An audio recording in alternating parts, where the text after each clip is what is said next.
Eu fiz uma vasectomia com minha esposa ao meu lado. Enquanto a anestesia fazia efeito, eu permanecia semiconsciente, ciente de tudo, mas incapaz de me mover. Através da visão embaçada, vi o médico entregar um envelope para a enfermeira e sussurrar: "Entregue isso à esposa dele. Não deixe que ele ou qualquer outra pessoa veja." Meu sangue gelou. Algo estava terrivelmente errado. Continuei fingindo estar inconsciente, com o coração disparado. 30 minutos depois, descobri o que havia dentro daquele envelope. Arrumei minhas malas imediatamente e saí de Curitiba naquela mesma noite. Vou contar o que estava naquele envelope, mas antes, preciso que você faça algo. Comente sua localização e a hora atual. Deixe-me saber que alguém por aí entende o quão aterrorizante foi aquele momento. Aos 56 anos, eu achava que tinha vida resolvida. 25 anos de casamento com Catarina, uma filha, Lorena, em seu último ano na Faculdade de Direito da USP, e a construtora Highwood, o legado que meu avô começou e meu pai transformou em algo notável. Eu estava errado sobre ter tudo sob controle. Redondamente errado. A construtora Highwood estava no meu sangue. 3 gerações construindo a paisagem urbana do Brasil, um projeto de cada vez. Quando herdei a empresa após a morte do meu pai, há 25 anos, eu sabia exatamente que tipo de homem queria ser. O tipo que meu pai era. Sólido, confiável, um homem de palavra. Conheci Catarina em um jantar de gala beneficente em fevereiro de 1999. Ela tinha 25 anos, trabalhava como coordenadora de eventos e era nova no Paraná. Eu tinha 29, estava recém-empossado no comando da empresa e me sentia sozinho após perder meu pai. Catarina era linda, charmosa e parecia genuinamente interessada em tudo que eu dizia. Casamos em novembro. Lorena nasceu 2 anos depois. Por 25 anos, pensei que tivéssemos construído algo sólido. Catarina progrediu até se tornar diretora de relações públicas em um grande grupo hoteleiro. Lorena cresceu em nossa casa no Batel, uma garota inteligente que queria fazer a diferença. A faculdade de Direito no Largo de São Francisco foi ideia dela. Ela queria voltar para Curitiba, talvez ajudar nos negócios algum dia. Essa era a vida que eu achava que tinha. Mas, nos últimos meses, algo havia mudado. Catarina tinha se tornado distante, sempre ao celular, sempre com um motivo para estar em outro lugar. Naquela terça-feira à noite, que deveria ter sido meu primeiro aviso, cheguei em casa e encontrei tudo às escuras. Catarina estava atrasada por causa de uma emergência com um cliente. Lorena estava em um grupo de estudos. Comi um marmitex frio sozinho. Quando Catarina finalmente chegou, por volta das 21 horas, estava distraída, checando o celular a cada 30 segundos. Apenas coisas do trabalho, disse ela quando perguntei. Estou exausta. E subiu para o quarto. Tentei não pensar no fato de que minha esposa parecia uma estranha. Na semana seguinte, ela tocou no assunto durante o café da manhã. Lorena já tinha saído para a aula. Ricardo, precisamos conversar sobre uma coisa. Olhei por cima do jornal. Bem, estamos com 52 e 56 anos agora. Temos a Lorena. Ela já está praticamente criada. A voz de Catarina era comedida, razoável. Acho que você deveria considerar uma vasectomia. Na nossa idade, por que arriscar complicações? Não precisamos de mais sustos. A sugestão me pegou de surpresa. Não tínhamos discutido isso. Eu não tinha pensado nisso, respondi. Eu pensei. Tenho pensado muito nisso. Ela esticou a mão sobre a mesa e cobriu a minha. Existe um excelente médico aqui em Curitiba, o Dr. Gregório Bittencourt. Muito bem recomendado, especialista nesses procedimentos.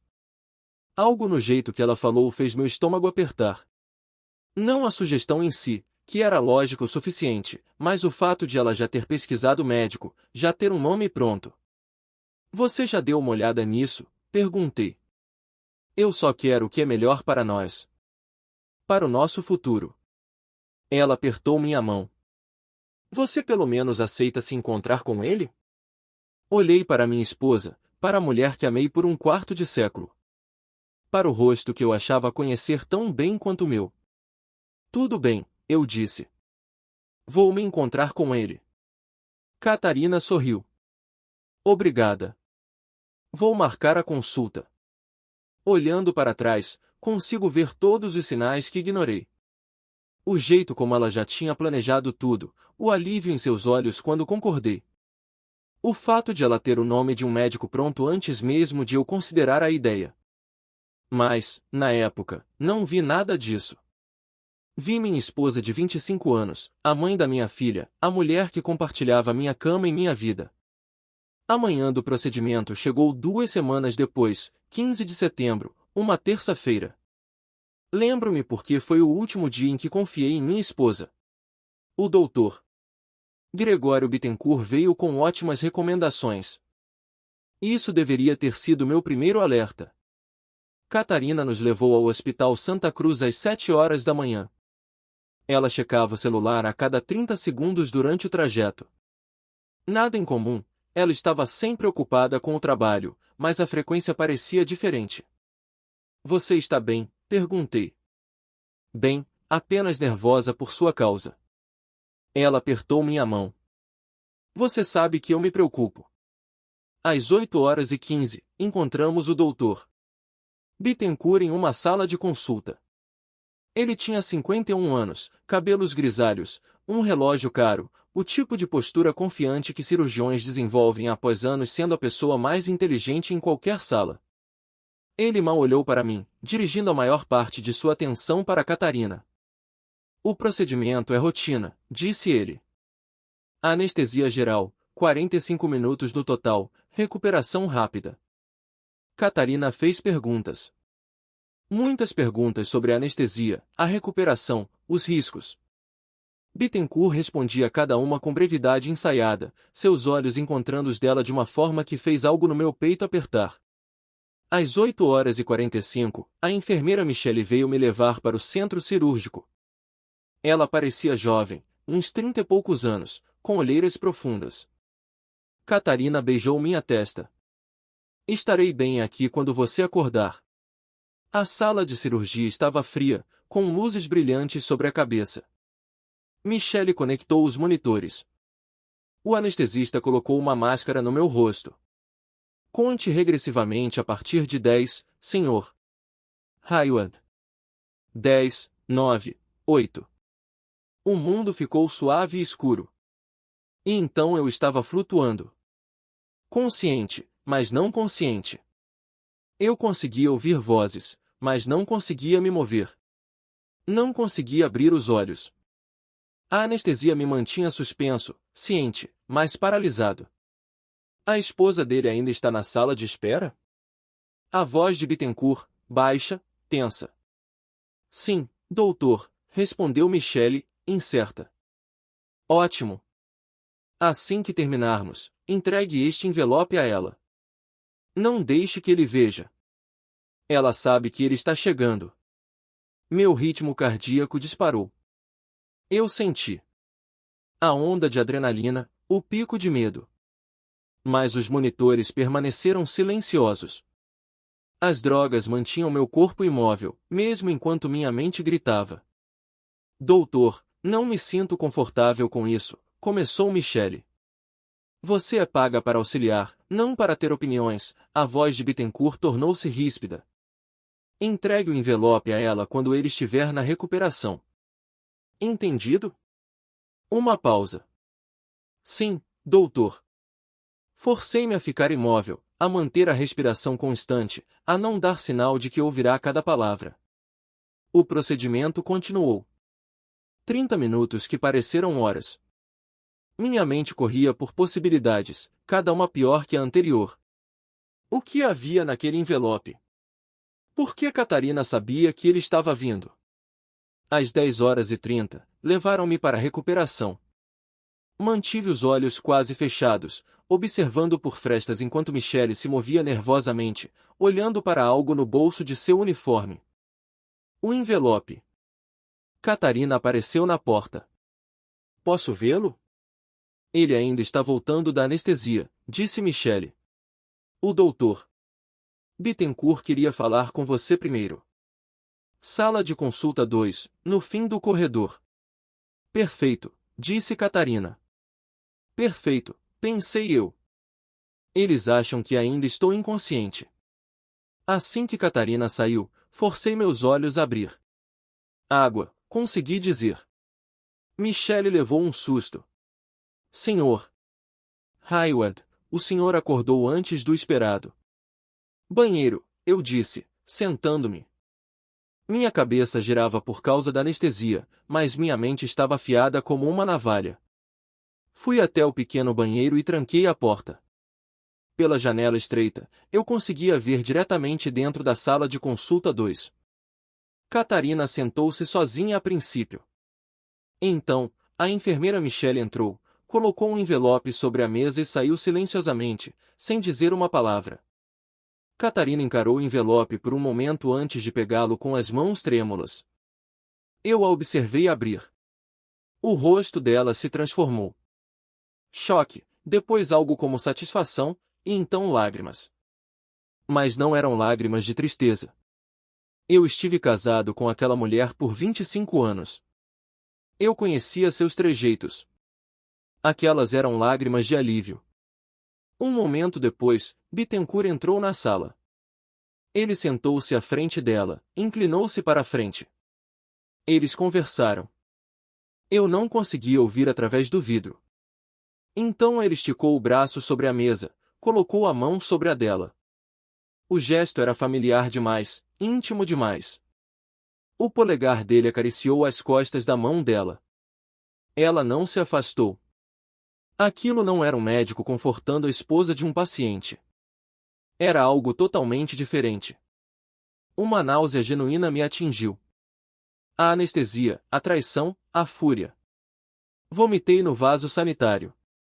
Quando saí, pálido e tremendo, Michele pareceu preocupada. Senhor Hayward, onde está minha esposa? Ela acabou de sair. Uma emergência no trabalho. Ela virá buscá-la em 2 horas. Claro que veio, murmurei. Peguei meu celular com as mãos trêmulas. Havia apenas uma pessoa em quem eu podia confiar. Mandei uma mensagem para Tiago. Preciso de você. Algo está muito errado. 2 dias após a cirurgia, 17 de setembro, uma tarde de quinta-feira, sentei-me diante de Tiago Dalton em seu escritório bagunçado no centro. Éramos amigos desde os 12 anos. Se alguém pudesse descobrir a verdade, seria ele. Tiago passou 20 anos na inteligência da Polícia Federal, investigando desde furtos a homicídios. Agora, ele dirigia sua própria firma de investigação particular. O escritório era exatamente como se esperaria. Arquivos de metal, papéis manchados de café, mapas fixados nas paredes. Eu tinha me recuperado bem do procedimento, com dor mínima. Mas minha mente não parava de correr. Conte-me tudo, disse Tiago. Eu contei. A conversa ouvida, o envelope, o nervosismo da enfermeira Michele, o que vi pela janela do banheiro, as lágrimas de alívio de Catarina e a intimidade com Bittencourt. Tiago ouviu sem interromper. Você quer que eu investigue sua esposa e esse médico? Eu quero saber o que estava naquele envelope. Quero saber por que ela está mentindo para mim. Tiago assentiu. Eu posso fazer isso. Mas, Ricardo, você precisa ficar completamente calmo em casa. Haja normalmente. Não deixe que ela suspeite de nada. Eu consigo. Consegue? Porque isso vai ficar muito mais difícil antes de melhorar. Encontrei os olhos dele. Estou fingindo há 2 dias. Posso continuar fazendo isso. Naquela noite, fui para casa. Jantei com Catarina como se nada tivesse acontecido. Ela perguntou como eu estava me sentindo. Eu disse. Melhor do que o esperado. Ela sorriu, beijou minha bochecha e subiu para atender uma ligação. Limpei a cozinha e fingi que meu mundo não estava desmoronando. 48 horas depois, 19 de setembro, sábado, às 14 horas, Tiago me ligou de volta. A mudança foi imediata. Papéis cobriam sua mesa, fotos, impressões. Tiago parecia não ter dormido. Senta, disse ele. Ele espalhou arquivos pela mesa. Doutor Gregório Bittencourt, 51 anos. Trabalhou anteriormente no Hospital Sírio-Libanês em São Paulo, de 2016 a 2019. São Paulo? Ele saiu em 2019, não voluntariamente. Um escândalo envolvendo a esposa de um paciente. Nada público, mas minha fonte diz que Bittencourt recebeu uma escolha. Pedir demissão silenciosamente ou enfrentar uma investigação ética pelo CRM. Que tipo de escândalo? Do tipo inapropriado. Ele se demitiu, mudou-se para Curitiba e entrou para o corpo clínico do Hospital Santa Cruz. Tiago puxou outro documento. Ele é dono de uma cobertura no Ecoville. 3 milhões de reais. Muito acima do que um cirurgião de nível médio deveria poder pagar. Eu conheci o prédio, um arranha-céu de luxo. Eu mergulhei nas finanças dele. Bittencourt tem recebido depósitos regulares em dinheiro. 10 mil aqui, 15 mil ali. Sempre um pouco abaixo do limite de notificação do COAF. Lavagem de dinheiro, talvez. E esses depósitos começaram há cerca de 2 anos. 2 anos. Não é recente. Isso não foi repentino. Tiago puxou fotos de vigilância. Catarina entrando na garagem do prédio dele. Entrando no elevador. Ela esteve lá 3 vezes desde sua cirurgia. Segunda à noite, terça à tarde, quarta à noite. Cada visita durou entre 90 minutos e 3 horas. Encarei as fotos. Minha esposa entrando no prédio de outro homem. Ela está tendo um caso, eu disse. As palavras soaram vazias. Tiago ficou em silêncio por um momento. Talvez. Mas, Ricardo, olhe para este padrão. O dinheiro começou há 2 anos. Isso não é algo novo. É algo estabelecido, organizado. Um frio se instalou em meu estômago. O que você está dizendo? A mão de Tiago pousou em outra pasta. Ele hesitou. Ricardo, tem mais uma coisa. Algo que você precisa ver. É sobre o passado da Catarina. Tiago pegou uma pasta azul clara, visivelmente mais antiga que as outras. Você me disse que conheceu a Catarina em 1999, certo? Que ela era nova no Paraná, vinda do interior de São Paulo. Sim, de Ribeirão Preto. Ela disse que os pais tinham morrido em um acidente de carro quando ela era jovem. Tiago balançou a cabeça negativamente e deslizou um recorte de jornal antigo, amarelado. O nome dela não era Catarina Menezes. Era Cássia de Souza. E ela não veio de Ribeirão Preto. Ela veio de Campinas, fugindo de um processo por estelionato. Meu mundo girou. O quê?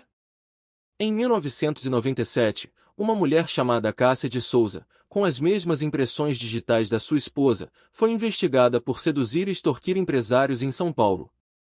Ela mudava de identidade, casava-se ou envolvia-se emocionalmente, depois de alguns anos, desaparecia com uma fatia considerável do patrimônio.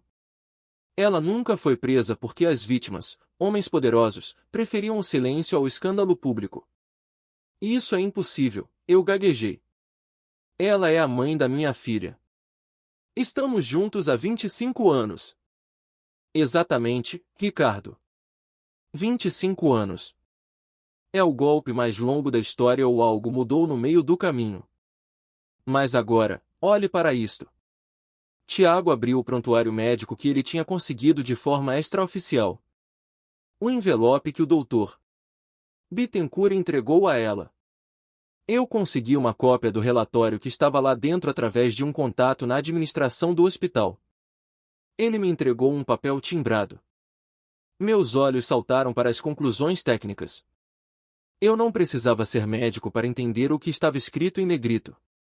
Paciente apresenta zoospermia congênita decorrente de anomalia genética. Infertilidade permanente e preexistente. Eu li e reli. O ar parecia ter sumido da sala. Infertilidade preexistente? O que isso significa, Tiago? Significa que você nasceu estéril, Ricardo. Você nunca pôde ter filhos biológicos. A vasectomia que ela tanto insistiu para você fazer? Não era para evitar novos filhos. Era para garantir que você nunca descobrisse, através de um exame de rotina ou qualquer outro motivo, que você não pode ser pai. O chão desapareceu sob meus pés. Mas... E a Lorena? Minha filha. A Lorena tem 23 anos, Ricardo. Catarina sabia que, com a formatura dela chegando e você falando em revisar o testamento e a sucessão da construtora, o risco de você fazer exames de saúde completos aumentava. Ela precisava de uma prova médica de que você era fértil até aquele momento. Se você fizesse a vasectomia, o assunto estaria encerrado para sempre. O doutor Bittencourt não estava apenas fazendo uma cirurgia, ele estava forjando um histórico médico para encobrir uma mentira de 2 décadas. Senti uma dor física no peito, mais forte que qualquer incisão cirúrgica. Lorena. Minha menina, que tinha os meus olhos, ou assim eu pensava. A garota que eu ensinei a andar, que levei ao altar da formatura, que eu amava mais que minha própria vida. Ela não era minha? E tem mais, disse Tiago, sua voz agora um sussurro de pesar. O doutor Bittencourt não é apenas o médico dela. Fizemos um teste de DNA comparativo com uma amostra que consegui de um copo que ele usou em um café perto do hospital e um fio de cabelo da Lorena que você me deu daquela escova de viagem. Tiago hesitou, empurrando o último documento para mim. O doutor Gregório Bittencourt é o pai biológico da Lorena. O silêncio no escritório era absoluto, quebrado apenas pelo som distante do trânsito na rua 15 de novembro. Minha vida inteira era uma ficção. Catarina não tinha me conhecido por acaso. Ela tinha me escolhido. Ela já estava grávida ou planejou engravidar de Bittencourt, que na época devia ser um jovem residente, para garantir sua entrada na família Hayward e na fortuna da construtora. Eles estão juntos esse tempo todo? Perguntei, minha voz saindo como um guincho. Parece que sim. Ele se mudou para Curitiba logo depois que você se consolidou como CEO. Eles têm mantido esse esquema por 25 anos, Ricardo. Você financiou a vida de luxo dele através da Catarina, e ele garantiu que o segredo permanecesse seguro. O envelope que você viu? Era o resultado original do seu espermograma pré-operatório, confirmando sua esterilidade congênita. Bittencourt entregou a ela para que ela o destruísse. Levantei-me. Eu não conseguia respirar. Saí do escritório de Tiago sem dizer uma palavra. Dirigi pelas ruas de Curitiba como um fantasma. Passei pela nossa construtora, pela casa no Batel, pelos parques onde levei Lorena para brincar. Tudo era uma mentira. Cada eu te amo, cada Natal, cada conquista. Cheguei em casa às 19 horas. Catarina estava na sala, tomando uma taça de vinho tinto, lendo uma revista de decoração. Ela parecia tão calma, tão elegante, tão perfeita. Oi, querido.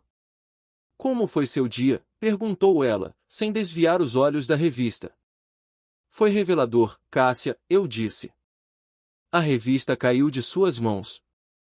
O silêncio que se seguiu foi gélido. Ela empalideceu, o nome antigo ecoando como um tiro na sala. O que você disse? Eu sei sobre Campinas. Eu sei sobre o doutor Bittencourt. E eu sei sobre a Lorena. Catarina, ou Cássia, levantou-se lentamente. A máscara de esposa dedicada desapareceu, substituída por algo frio e calculista que eu nunca tinha visto. Ricardo, não seja dramático. Você teve uma vida maravilhosa. Nós fomos felizes, não fomos? Você mentiu para mim por 25 anos. Você me fez criar o filho de outro homem enquanto roubava minha empresa para sustentar o seu amante. Eu dei a você uma família, ela sibilou, aproximando-se. Você era um homem solitário e perdido quando seu pai morreu. Eu construí este lar.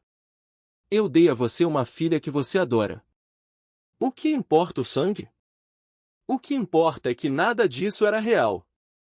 Foi um projeto. Uma construção. E você é um construtor, não é? Ela sorriu de forma cruel. Pois considere este o seu melhor projeto. Mas se você tentar me destruir, Ricardo, lembre-se. Eu conheço cada segredo da Hayward. Cada contrato, cada suborno para licitações de obras públicas que seu pai autorizou no passado. Se eu cair, a construtora cai com o nome do seu pai junto. Eu tremia de fúria. Saia da minha casa. Esta casa também é minha. Metade de tudo é meu, pelo regime de comunhão parcial de bens. E com o que eu sei, vou conseguir muito mais que a metade. Saí da sala antes que eu perdesse o controle. Subi as escadas e bati à porta do meu escritório. Liguei para Tiago. Ela me ameaçou com a empresa. Ela sabe de coisas do tempo do meu pai. Eu imaginei que ela faria isso, disse Tiago. Mas ela esqueceu de uma coisa. Eu não investiguei apenas o passado dela. Eu investiguei o presente do Bittencourt. Lembra dos depósitos em dinheiro? Eles não vinham apenas de você. Ele está envolvido em um esquema de desvio de medicamentos de alto custo do hospital. Se ela quer guerra, vamos dar a ela uma guerra que ela não pode vencer. Mas meu coração estava em outro lugar. E a Lorena, Tiago? Ela sabe? Houve uma pausa longa do outro lado da linha. Eu não sei, Ricardo. Mas ela está vindo de São Paulo. O ônibus dela chega na rodoferroviária em 1 hora. Eu tinha que tomar uma decisão. A menina que eu chamava de filha era o fruto da maior traição da minha vida, mas ela ainda era a menina que eu chamava de filha. Fui para a rodoferroviária de Curitiba em um estado de transe. O ar frio da noite curitibana cortava meu rosto enquanto eu esperava o ônibus que vinha de São Paulo. Quando vi Lorena descer, com sua mochila da USP e aquele sorriso que sempre iluminava meus dias, senti um nó na garganta. Ela correu para me abraçar. Pai! O que você está fazendo aqui? Achei que a mãe fosse me buscar. Olhei para ela, para o rosto que eu amava, para a jovem que eu tinha criado com todo o meu orgulho. Precisamos conversar, querida. Vamos para um café. Sentamos em uma lanchonete discreta perto da estação. Eu não conseguia ser sutil. Contei a ela tudo. Contei sobre a vasectomia, sobre o envelope, sobre a esterilidade congênita e sobre o que Tiago descobriu sobre o doutor Bittencourt e o passado de Catarina. Lorena ficou estática. Suas mãos, que seguravam uma xícara de café, começaram a tremer violentamente. Pai! Isso não pode ser verdade. O doutor Bittencourt? Aquele homem que a mãe sempre dizia ser o melhor médico da cidade? Sinto muito, Lorena. Eu queria que fosse mentira. Ela começou a chorar, mas não era um choro de negação. Era o choro de quem, no fundo, já suspeitava de algo. Sabe de uma coisa, pai? Às vezes, quando eu era criança, eu via ele no hospital ou em eventos, e a mãe agia de um jeito estranho. Ela sempre me forçava a ser educada com ele, a dar atenção a ele. Eu nunca entendi o porquê. Ela me olhou com os olhos vermelhos. O que vai acontecer agora? Eu não sei. Mas eu não vou deixar que ela destrua Hayward, e não vou deixar que ela destrua você. Voltei para casa com Lorena. Catarina estava na biblioteca, cercada de documentos.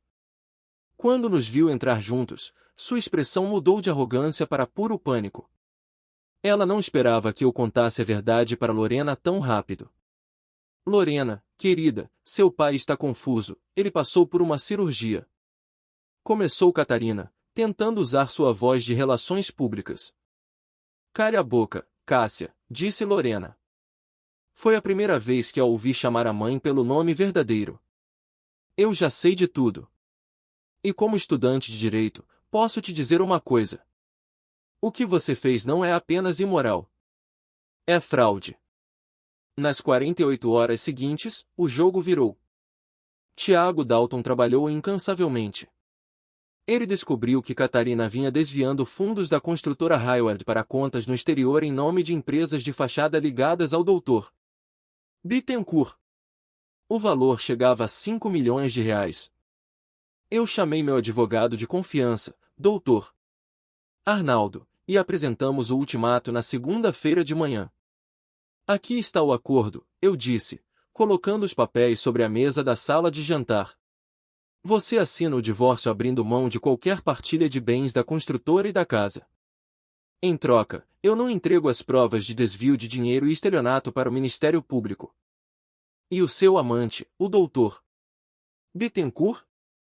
Tiago já entregou as provas do desvio de medicamentos para o Conselho Regional de Medicina. A carreira dele acabou hoje. Catarina olhou para os papéis, depois para Lorena, que estava ao meu lado. Ela procurou um pingo de compaixão no rosto da filha, mas encontrou apenas desprezo. Vocês acham que ganharam? Ela riu, uma risada seca e sem vida. Eu vivi no luxo por 25 anos às suas custas, Ricardo. Eu já ganhei.